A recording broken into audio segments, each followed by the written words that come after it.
నమస్తే, నేను మీ Ashok Kumar. Welcome to our channel. ఇవాళ గెస్ట్గా మనతో పాటు భరత్ రెడ్డి గారు ఉన్నారు, సీనియర్ జర్నలిస్ట్. సార్ నమస్తే. సార్ నమస్తే. సార్, ఆంధ్ర రాష్ట్రం యొక్క రాజకీయాల్లో ఖచ్చితంగా ప్రతి 10 రోజులకి 3 నుంచి 4 బాహుబలి సినిమాలు తలపించే రేంజ్లో ట్విస్ట్లు, ఆ యొక్క ఇంటెన్స్ కలిగించే విధంగా ఉంటాయి. సార్, ఇప్పుడు ప్రాథమికంగా మన దగ్గర ఉన్నటువంటి కరెంట్ అప్డేట్ ఏంటంటే, భూమన కరుణాకర్ రెడ్డి గారు ప్రెస్ మీట్ పెట్టి ఎప్పుడు లేని విధంగా వాళ్ళ పార్టీకి అనుకోండి, అంటే గవర్నమెంట్ ఆఫీషియల్ అయితే కావచ్చు, శ్రీలక్ష్మి గారి పైన అనేక విపరీతమైన వ్యాఖ్యలు చేయడం జరిగింది. ముఖ్యమైన వ్యాఖ్యలు ఏంటంటే, రోజు 1,50,000 పెట్టి ఒక చీర వేసుకోవడం, మళ్ళీ ఆ చీర ఇంకొక రోజు వేసుకోదు, అంటే కట్టిన చీర మళ్ళీ కట్టదు. అదేవిధంగా విగ్గులే ఏకంగా 50 లక్షల రూపాయలకు సంబంధించినటువంటి విగ్గులు ఆవిడ దగ్గర ఉన్నాయని చెప్పి ఆయన హాట్ కామెంట్స్ జరిగింది. అసలు వాళ్ళకి ఎక్కడ చెడింది అంటారు సార్? మీరు చెప్పినట్టుగా 10 రోజులకు ఒకసారి ఆంధ్రప్రదేశ్ రాజకీయాల్లో ఏదో ఒకటి సంఘటనల, ట్విస్ట్ల, బాహుబలి ఏదో ఒకటి జరుగుతున్న సందర్భంలో గతంలో మనం చూసుకున్నట్టయితే చాలా స్కామ్లకు సంబంధించి రోజు ఏదో ఒకటి స్కామ్లు, లేదా జగన్మోహన్ రెడ్డి పర్యటనలకు వెళ్తే పర్యటనలో ఆందోళనకరణలు, లేకపోతే ఎవరైనా చనిపోవడం, ఇలాంటి కార్యక్రమాలు మనం చూస్తూ వస్తున్నాం గత 6 నెలల కాలం నుంచి. అయితే స్కామ్లు, లిక్కర్ స్కాము, లేదంటే భూదందాల స్కామ్లు, ఈ స్కామ్లు, లేదంటే జగన్మోహన్ రెడ్డి వారానికి ఒకసారి వెళ్ళి ఏదో ఒక గందరగోళం సృష్టి. ఈవెన్ తెలంగాణలోని రాజకీయ ప్రియులు కూడా అనేది ఏంటంటే, మా రాష్ట్రంలో ఇటువంటి రాజకీయం లేదే, మా బోర్ కొడుతుంది అంటున్నటువంటి సంఘటన కూడా మనం చూస్తున్నాం. అందుకు సినిమాలతో పోల్చాను సార్. సినిమాలతో పోల్చిన అనేది ఒక అనవత అయినప్పటికీ మనం ఏంటంటే, అక్కడ ఇప్పుడు లేటెస్ట్గా మనకు భువన కరుణాకర్ రెడ్డి చాలా అత్యంత సన్నిహిత, నమ్మకస్తుడైన జగన్మోహన్ రెడ్డికి వ్యక్తి భువన కరుణాకర్ రెడ్డి 2 సార్లు టీటీడీ చైర్మన్గా చేయడం జరిగింది. 2 సార్లు కూడా విమర్శలు పాల్గొనడం జరిగింది. ఈ భువన కరుణాకర్ రెడ్డి చేసిన దాన్ని ఇప్పుడు ఒక్కొక్కటిగా టీటీడీలో జరిగిన అక్రమాలు కానీ, అన్యాయాలు కానీ, ఈ లడ్డు వ్యవహారం కానీ, ఇవన్నీ కూడా ఒక్కొక్కటిగా బయటకు వస్తున్న నేపథ్యంలో తను వెళ్ళి ధర్నాలు చేయడం, అక్కడికి వెళ్ళి గందరగోళం సృష్టించడం, ఇవన్నీ కూడా మనం గతంలో చూసాం. మేము వస్తాము, నడకన వస్తాము, గోవాద జరిగింది, ఇవన్నీ కూడా చాలా ఆరోపణలు చేసిన నేపథ్యంలో అప్పుడు పెద్దగా ఆయన వార్తల్లోకి రాలేదు. అది చాలా పెద్ద ఇష్యూ చేద్దామని చెప్పి, పెద్దగా వార్తల్లో ఉందామని చెప్పి, ఒక ఆంధ్రప్రదేశ్ ప్రజలు కూడా తన వెంట ఉంటారని చెప్పి అదొక 4-5 రోజులు అలచేలు చేయడం జరిగింది. దానికి పెద్ద స్పందన వచ్చినట్టుగా కనిపించలేదు. కానీ ఇప్పుడు తర్వాతి కాలంలో భువన కరుణాకర్ రెడ్డి కొంత సైలెంట్ అయినట్టుగా కనిపిస్తుంది. ఒక 2-3 నెలలుగా చూసుకున్నట్టయితే భువన కరుణాకర్ రెడ్డి ఎక్కడో కూడా వార్తల్లోగా వ్యక్తిగా లేడు. మనం ఒకసారి గమనించినట్టయితే వైఎస్ఆర్ ఎవరైతే జగన్మోహన్ రెడ్డి వైసీపీకి పార్టీ వాళ్ళని మనం ఒకసారి గమనించినట్టయితే వీళ్ళందరూ కూడా ఒక చాలా గతంలో అత్యంత నమ్మకస్తులుగా ఉండి తెర వెనుక వెళ్ళిన వారు, తెర ముందుకున్నవారని గమనించినట్టయితే ఇప్పుడు ఒక్కొక్కరుగా బయటకు వస్తున్న నేపథ్యాన్ని మనం గమనించినట్టయితే జగన్మోహన్ రెడ్డికి మేమే అత్యంత సన్నిహితంగా ఉన్నాం, మేమే కొడిభుజంగా ఉన్నాం అనే చేసే ప్రయత్నంలో భాగంగా ఒక్కొక్కరుగా జగన్మోహన్ రెడ్డికి సన్నిహితంగా ప్లస్ ఆరోపణలు ప్రత్యర్థుల మీద చేస్తున్నట్టుగా మనకు కనిపిస్తుంది. ఎందుకంటే ఒకవైపు అంబటి రాంబాబు వారానికి 10 రోజులకు ఒకసారి వచ్చి ఒక ప్రెస్ మీట్ పెట్టి అటు చంద్రబాబు నాయుడు ఎవరినో తిట్టిపోతుంటారు, ఓవైపు రోజా వచ్చిపోతుంటుంది, పేర్ని నాని వచ్చిపోతుంటారు, ఆ మధ్యకాలం అనిల్ కుమార్ యాదవ్, అంటే ఇలా ఒక షెడ్యూల్, ఒక ఏమంటారంటే ఒక డ్యూటీ షెడ్యూల్ లాగా ఒక్కొక్కరుగా వచ్చి మేమే అత్యంత వీర విధేయులం జగన్మోహన్ రెడ్డికి అని చెప్పుకునే ప్రయత్నం చేస్తుంటారు.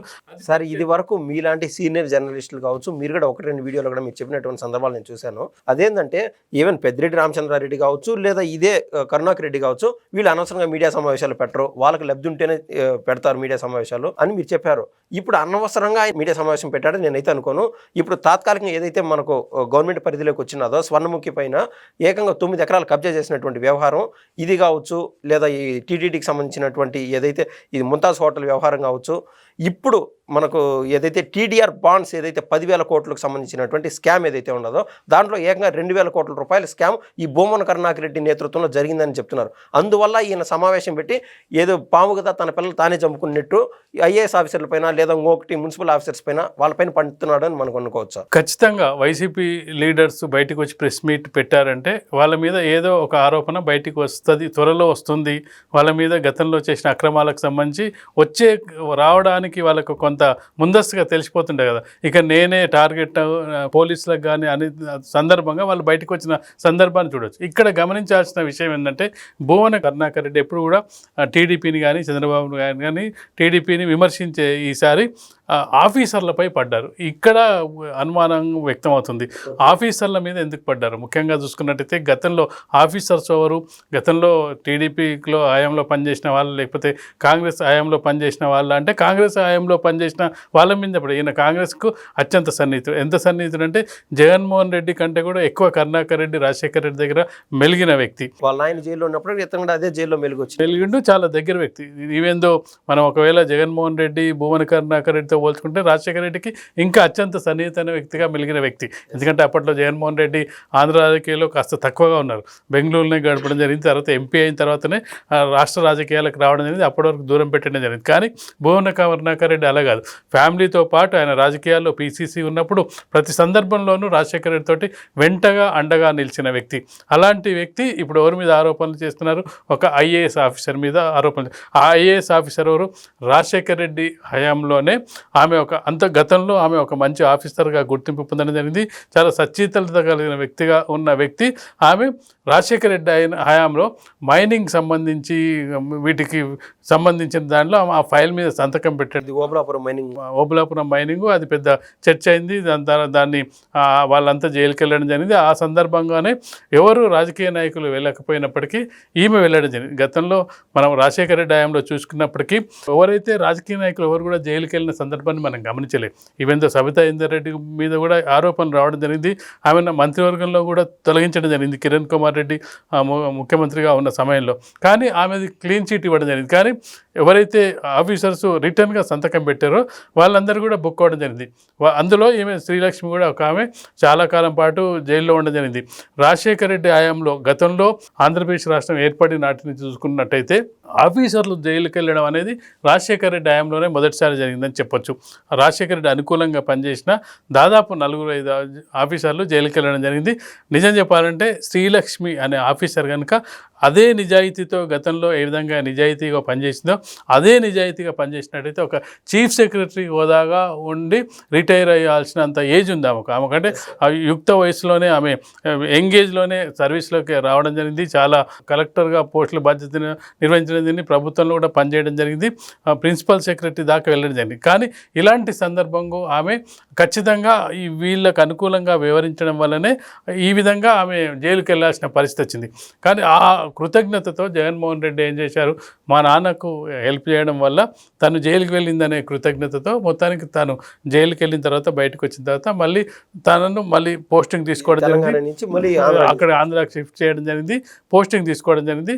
కానీ ఇప్పుడు భువన కరుణాకర్ రెడ్డి ఎందుకు ఆమె మీద విరుచుకుపడుతున్నారు అనే దానికి ఇప్పుడు త్వరలో తెలిసే అవకాశం ఉంది. కానీ మనం అంచనా వేసేది ఏంటంటే ఖచ్చితంగా కూడా ఎక్కడ ఒక దగ్గర భువన కరుణాకర్ రెడ్డి ఇరుక్కున్న విషయంలో ఈమె ఎక్కడన్నా అక్కడ సాక్ష్యం చెప్పడమో లేదంటే ఈమె తప్పించుకోవడానికి అతన్ని అంటే అక్కడ జరిగిన అన్యాయాలు ఈమెను ఉపయోగించుకునే క్రమంలో ఈమె నిజాలు చెప్పితే మీరు ఏదైతే చెప్తారో ఆయన అక్రమాలకు సంబంధించి అక్కడ ఈమెకు అతనికి ఏమైనా లింకులు ఉన్నాయో ఆ లింకులు ఎక్కడ బయటపడతాయని చెప్పి ముందుగా ఈమెను తన పాటైనా బయట పాటైనా తన మీదికి వచ్చినప్పుడు ఎవరినైనా వదిలే ప్రసక్తి లేదు. వైసీపీ నాయకులు ఎవరైనా మనం గమనించినట్టయితే తన మీదికి వస్తుందంటే ఎవరిని వదిలే ప్రసక్తి లేదు. ఇంతకుముందు కూడా ఇప్పుడు విశాల్ గుండి గారు కావచ్చు, లేదా ఆంజనేయులు గారు కావచ్చు, లేదా సునీల్ కావచ్చు, లేకుండా అంటే సంజయ్ కావచ్చు, ఇటువంటి గవర్నమెంట్ అఫీషియల్స్ అందరినీ జైలు బాట పట్టించినటువంటి పార్టీ వైసీపీ అని చెప్పుకోవచ్చు కదా సార్. దేశం స్థాయిలో ప్రభుత్వ స్థాయిలో అధికారంలో ఉన్న పార్టీలు ఖచ్చితంగా కూడా ఇప్పటి వరకు మనం దేశ చరిత్రలో చూసుకున్నట్టయితే కొంత అవినీతి ప్రభుత్వంలో ఉన్నప్పటికీ ఐఏఎస్ ఐపీఎస్ స్థాయిలో అది కొంతవరకు తక్కువ ఉన్న సందర్భం ఒకవేళ ఉన్నా కానీ వాళ్ళ వ్యక్తిగతంగా ఉన్నా కానీ ప్రభుత్వం కోసం ముఖ్యమంత్రి ఆదేశాల అనుసారం మంత్రుల ఆదేశానుసారం వాళ్ళు ఇరుక్కున్న సందర్భాన్ని మనం చూసుకున్నట్టయితే రాజశేఖర రెడ్డి హయాంలో జరిగింది. తర్వాత జగన్మోహన్ రెడ్డి హయాంలో మాత్రమే ఇలాంటి సంఘటన జరగడం జరిగింది. కాబట్టి ఖచ్చితంగా ఐఏఎస్ ఆఫీసర్ అంటే ఒక హోదా ఉండే ఐఏఎస్ ఐపీఎస్ అంటే వాళ్ళు చాలా కష్టపడి వస్తారు, చాలా బాధ్యతాయుతంగా వస్తారు, సేవాభావంతో వస్తారు, ప్రజలకు సేవ చేయాలని వస్తారు. ఆల్ ఇండియా సర్వీస్ అంటే అసలు మనం ఒకసారి ఐఏఎస్ సెలెక్ట్ అయ్యింది ఐపీఎస్ సెలెక్ట్ అయ్యింది అంటేనే అసలు ఒక భావం వస్తుంది, అసలు ఎంత కష్టపడి వచ్చాడని చెప్పి. అలాంటిది వాళ్ళు 30 ఏళ్ళు ఈ రాజకీయ నాయకులు 5 ఏళ్ళు 10 ఏళ్ళు సర్వీస్ ఉంటారు, వెళ్తారు, రాజకీయాల్లోకి మారుతుంటారు. కానీ వాళ్ళ సర్వీస్ని తీసేసే వాళ్ళు ఎవరు ఉండరు. కాకపోతే వాళ్ళు నచ్చకపోతే లూప్ లైన్లకు పంపిస్తారు, ట్రాన్స్ఫర్ చేస్తారు, అంతవరకు చేయగలరు. లేదంటే వాళ్ళ రాష్ట్రం కాదంటే సెంట్రల్ గవర్నమెంట్కు వాళ్ళకు రిటర్న్ పంపించగలరు. ఎందుకంటే సివిల్ సర్వీస్ అంతా సెంట్రల్ గవర్నమెంట్ ఆధీనంలో ఉంటుంది కాబట్టి రిటర్న్ పంపించారు. అంతకుమించి ఉద్యోగాలను తొలగించే అవకాశం రాష్ట్ర ప్రభుత్వానికి లేనే లేదు. అయినప్పటికీ చాలామంది ఐఏఎస్ ఆఫీసర్లు మంచి పేర్లు తెచ్చుకున్న వాళ్ళు ఉన్నారు. కానీ ఇటీవలి కాలంలో మనం చూసుకున్నట్టయితే ఐఏఎస్ ఐపీఎస్లు మంచి పేరు కంటే కూడా చెడ్డ పేరు కంటే కూడా ఇంకా జైల్లోకి వెళ్ళే పరిస్థితి మనకు కనిపిస్తుంది. ఆ సందర్భంగా భువన కరుణాకర్ రెడ్డి ఒక వ్యక్తిని టార్గెట్ చేశాడంటే ఖచ్చితంగా కూడా అతనికి ఏదో అతని కింద నీళ్లు వస్తున్నాయని మనం అర్థం చేసుకోవచ్చు. ఏది ఏమైనా కూడా భూమన కరుణాకర్ రెడ్డి తాను చేసినటువంటి అవినీతి ప్రతిరోజు బయటకు వస్తుండడం వల్ల the level of frustration is in the peak stage. కాబట్టి ఆయన పక్కన వాళ్ళపైన తోసే వ్యవహారం నడుపుతున్నాడు. కాబట్టి గవర్నమెంట్ అఫీషియల్స్ని కేంద్రంగా ఎంచుకున్నాడని మనకైతే అర్థమవుతుందని చెప్పి భరత్ రెడ్డి గారు అభిప్రాయపడ్డారు. ధన్యవాదాలు సార్.